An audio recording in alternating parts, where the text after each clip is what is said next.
That's after. I know. Get me started. Welcome to SLW Podcast. This is episode 5, and we're going to be interviewing James. So this episode is called James Meets the Devil and God. So it's pretty intense. I bet you're all wondering what that means. So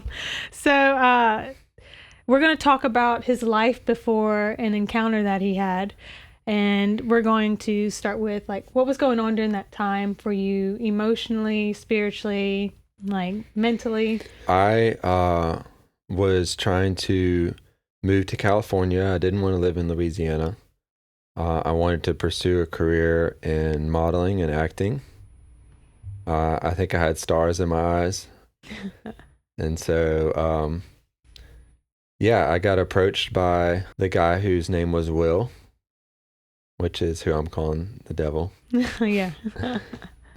He flew me out to California. How did you, like, get in touch with Will, or did he contact you?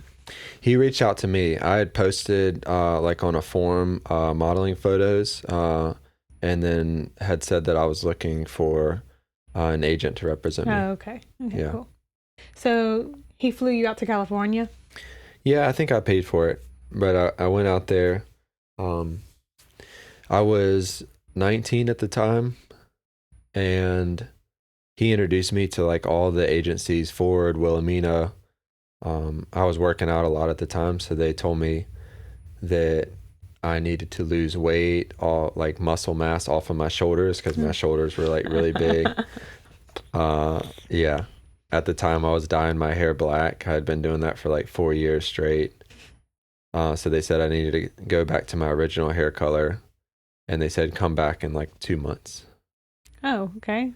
And then they would sign me. Before I went back home, I stayed staying at the apartment with the guy, and I was going to bed one night, and the guy came over and started like touching me inappropriately. Yeah. And I was like, whoa, man, what are you doing? And he was like, look, let me explain something. He was like, you're not gonna come out here and me represent you unless you like chill out. And you have to be okay with this kind of stuff if you're going to be in this industry. That's so normal for them. Like, no telling how many times they've done that. Like, it's, I think it's like the hidden part of that world. Yeah.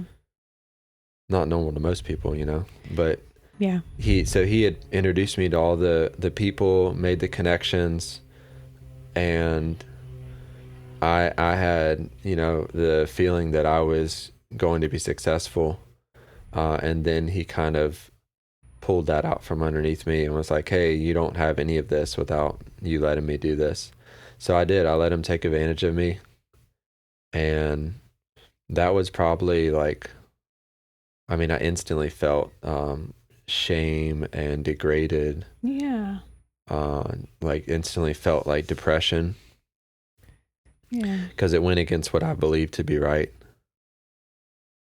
But I felt like it was a ticket that I had to pay, to get what I wanted. And I didn't have a whole lot of common sense or like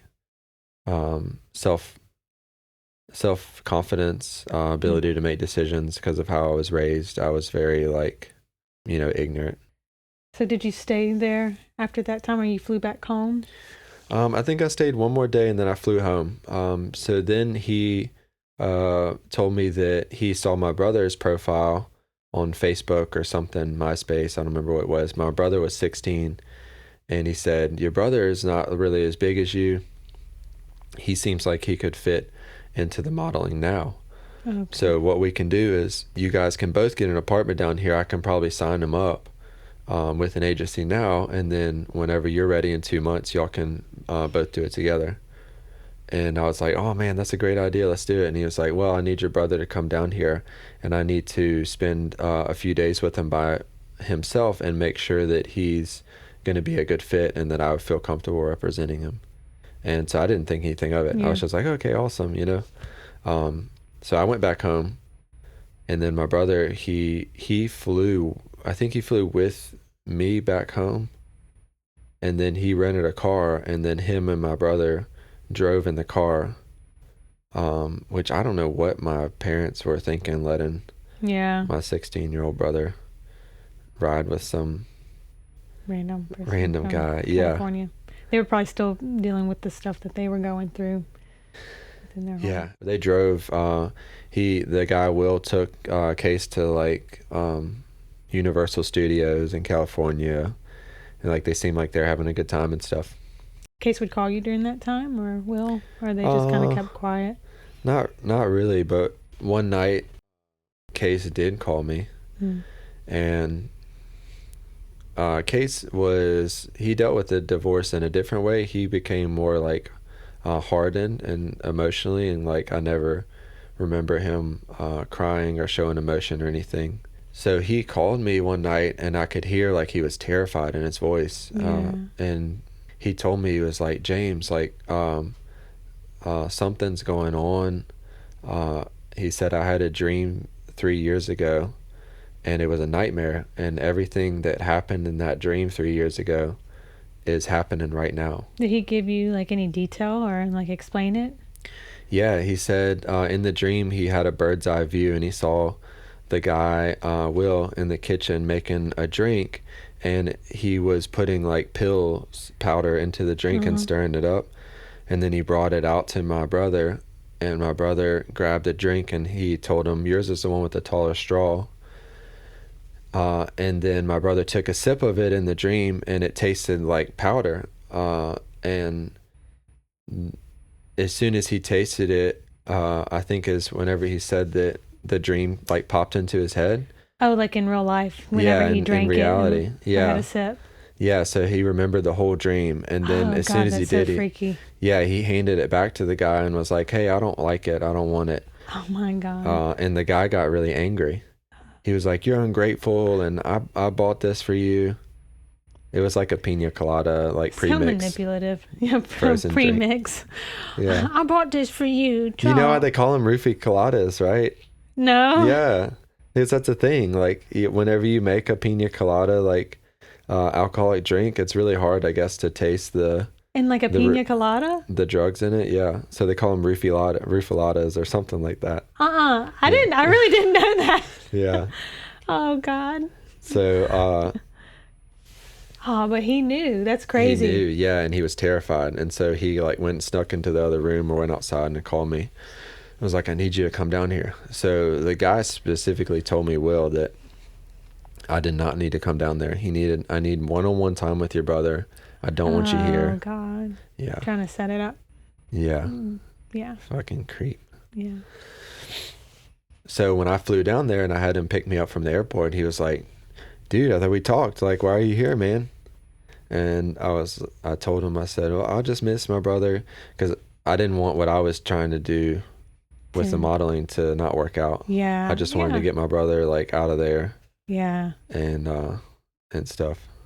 So like once he came and got you from the airport, like did y'all go, was Case with you at that time, or did he stay at the home? Yeah, Case was riding in the front seat. They picked me up. I got in the back. I think later that day, he like cornered me downstairs, and my brother was up in the apartment, and he was like, I know you're here for some other reason, and you won't tell me why. What is it? How does he know, sneaky little bastard? he's guilty conscience, you know. So I said, well, I came down here because my brother felt like you were trying to drug him. And oh, you told him that? Yeah. And I said, I'm not going to let that happen. And he blew up. He told me, your brother's making that up. He's over exaggerating.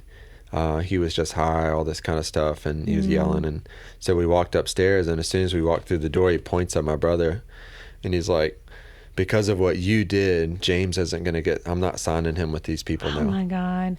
Yeah. And he tried turning us against each other. And something rose up in me. I don't know where it came from.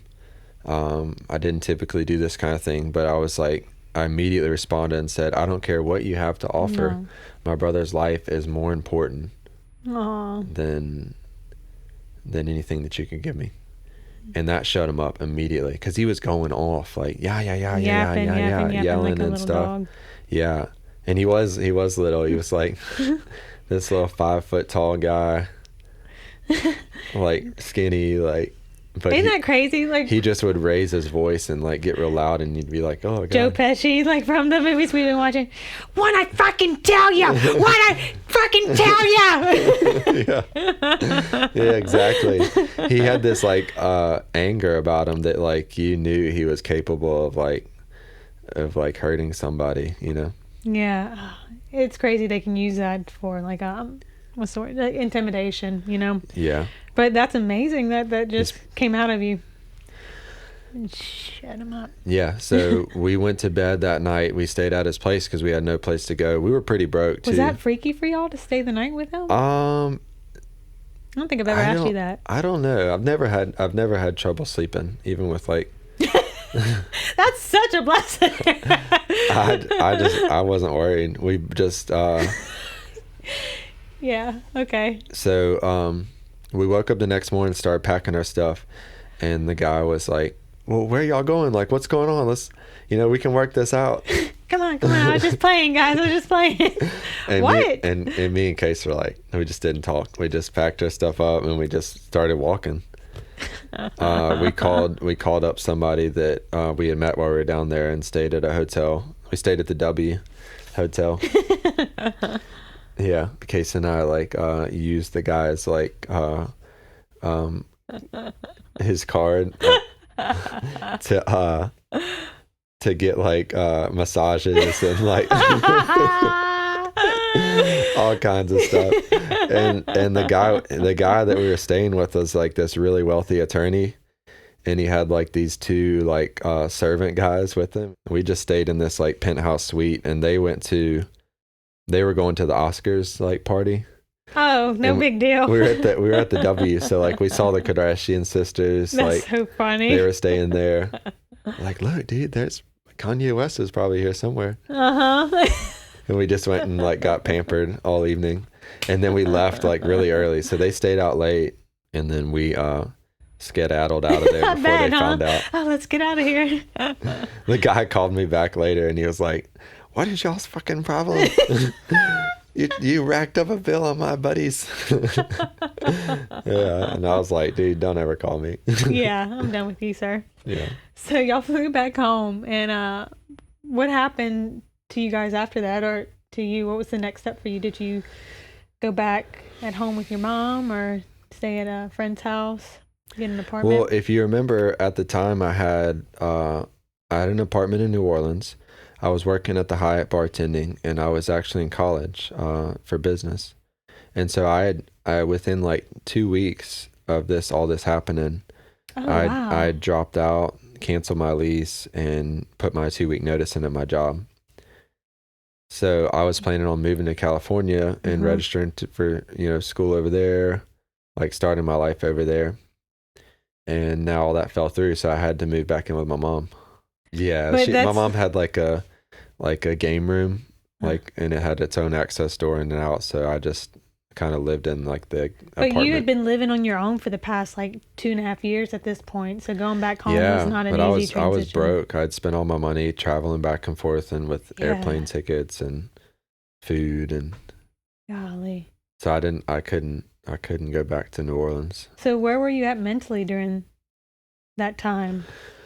Mentally, I would say after the guy took advantage of me, I started to fall into depression. So I went back home, and I started trying to go out to the clubs and hit my friends up, but I had already told everyone that I was gonna move to California and do all this stuff. So now I went to the parties, and they're like, "Hey, what happened, Big Shot?" Mockingly, I thought you were gonna make it, and all this kind of stuff, bummer. Which furthered the depression.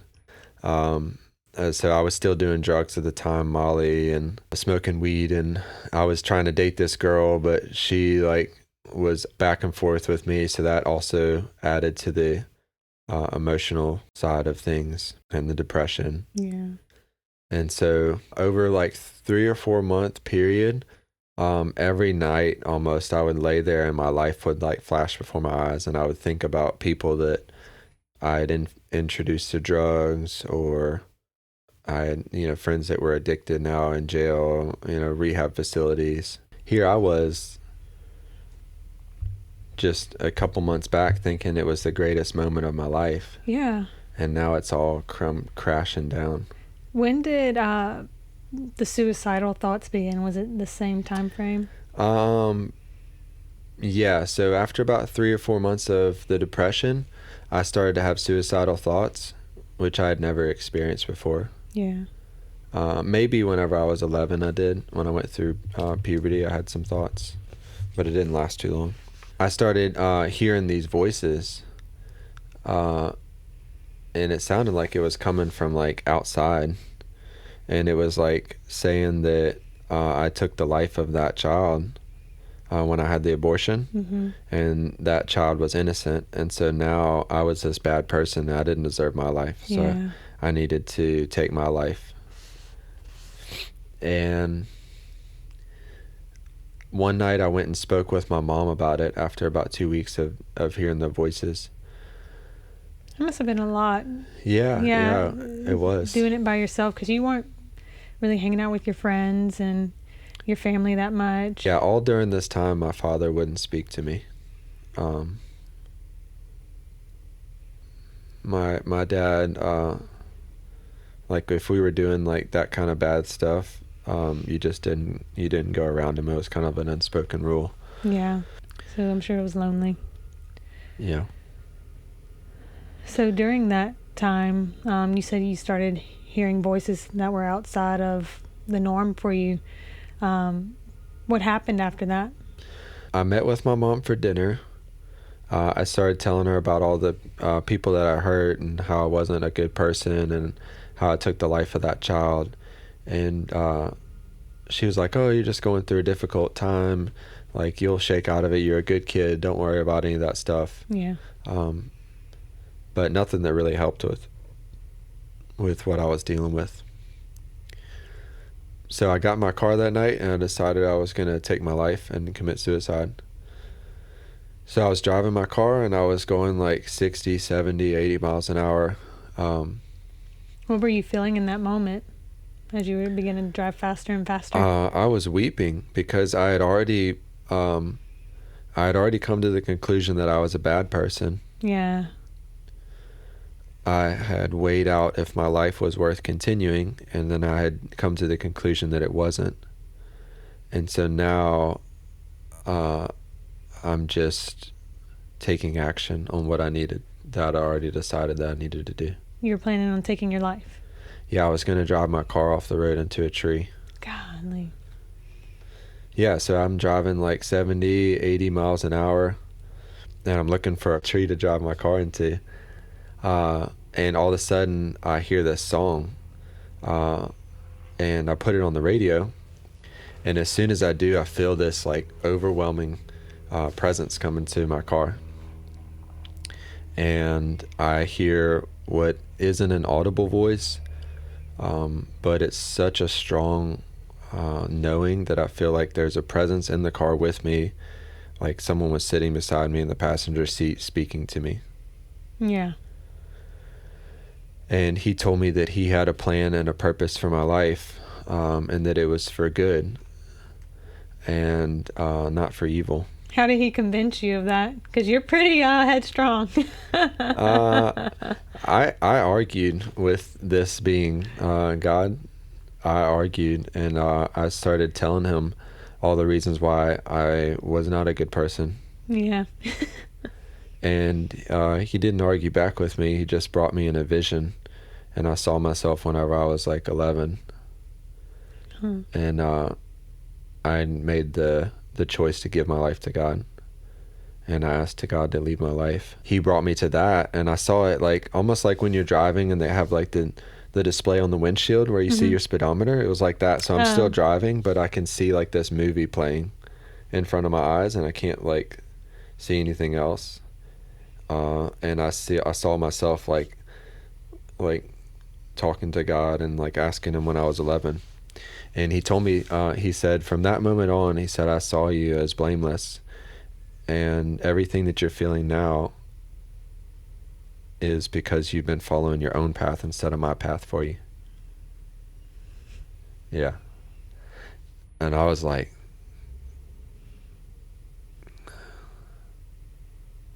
I couldn't say anything. How can you argue with that? Yeah. That's one thing I've learned about whenever God actually speaks, like you can't argue with it. I see these people all the time, like defending God and arguing over different debates and stuff. And I'm like, if you really represented God, like no one would be able to rebuttal what you had to say. You fool. Just silences it. So as soon as after he showed me that vision, I'm still crying. All of a sudden I feel love, and he's like, this is how I feel about you. And I knew that the love was unconditional, because I still felt like a bad person, but he loved me despite that. And I had never experienced a type of love like this, not in church, not from my parents, not from a girlfriend, like nothing. It was like, hey, I love you simply for the fact that I made you. Yeah. That's it. Doesn't matter what you do. It's just because I made you. And then I felt this peace after that, that I had never felt before. And it was like as if I had been out in the cold my whole life and somebody came and put a blanket around me. And then I felt this joy, and the depression, the suicidal thoughts, the fear, the worry, all of it left as these other presences came in. And it was just an immediate change, huh? Yeah, I mean, Like immediately. And I started laughing just at nothing. There was nothing to laugh about. I just started laughing. No, that's a pretty wild experience. And so just to have this. So from crying to laughing. And he told me, this is what I have in store for you. And I was like, wow, I had never experienced any drug that gave me any sort of feeling like that. And I'd done a lot.